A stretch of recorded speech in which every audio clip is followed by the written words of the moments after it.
Chris Maggio, fundraising consultant. I had a question, particularly for Tom and anybody else. You spoke about that 5-year strategic plan. Could you tell us more about that and how that impacts for a small nonprofit and how they can take advantage of that? Well, more and more, I think every organization should have a strategic plan. It doesn't necessarily mean that you have to go out and hire an expensive consultant like me to do it, but you should get together with the board and figure out what are the short-term and long-term goals and what are the resources that you need to have, to actually get there. And how does that all tie in to the problem that you're trying to solve, to the community that you're trying to serve.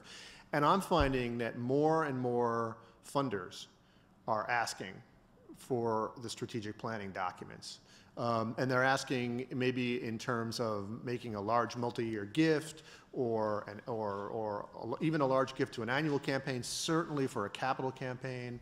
And I would be curious to hear from some of the corporate experts here how knowing that there's a strategic plan in place impacts their work, because I know that on the private side, more and more foundations, and I really want to, there are the large grant-making foundations that are household names that we all know, and you have to have a strategic plan. You have to be able to hit certain benchmarks to get in the door at some of the real Tiffany brand names of philanthropy.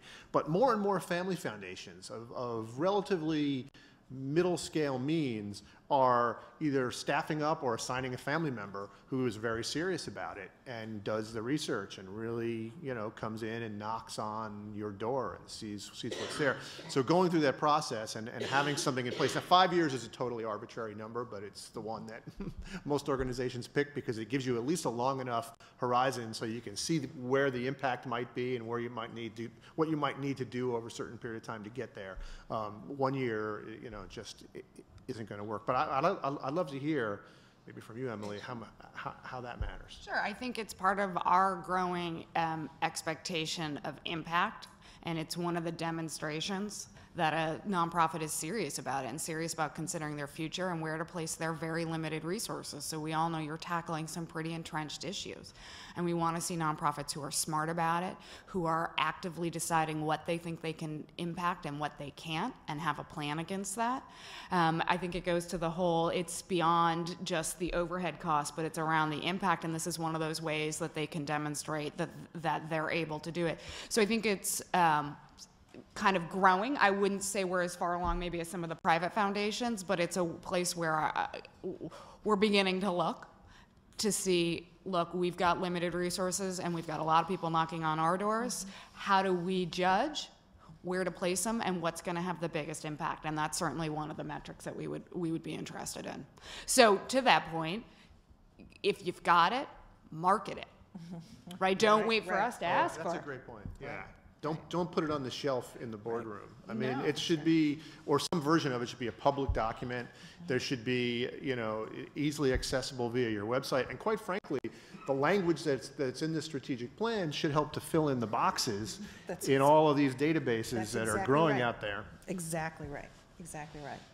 We just, GuideStar just got done doing our 5-year plan, and the advice of not letting it sit on the shelf is huge, because I know we've all been guilty of that, right? You write this great plan of where you're going, and then you forget to update it because it's constantly going to change. The tactics in that plan are going to change.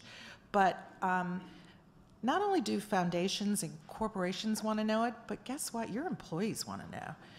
People that work at the nonprofit want to see your vision. And to have that as a really public document is huge from a lot of perspectives. One of the things that I urge in the strategic planning process is the transparency side of things, because it really answers what modern donors want. So that is not just bragging about what's great. That's right. And putting a nice high gloss on it and lots of nice pictures. It's saying in public what the challenges are and how you think you can meet them and where you need help. Right. Because we all know they're there, and we'd rather have someone who's honest about it and has a plan to tackle it. Because if there weren't challenges, a lot of you wouldn't exist. I mean, you are designed to solve those challenges. So talk about how you're going to do it.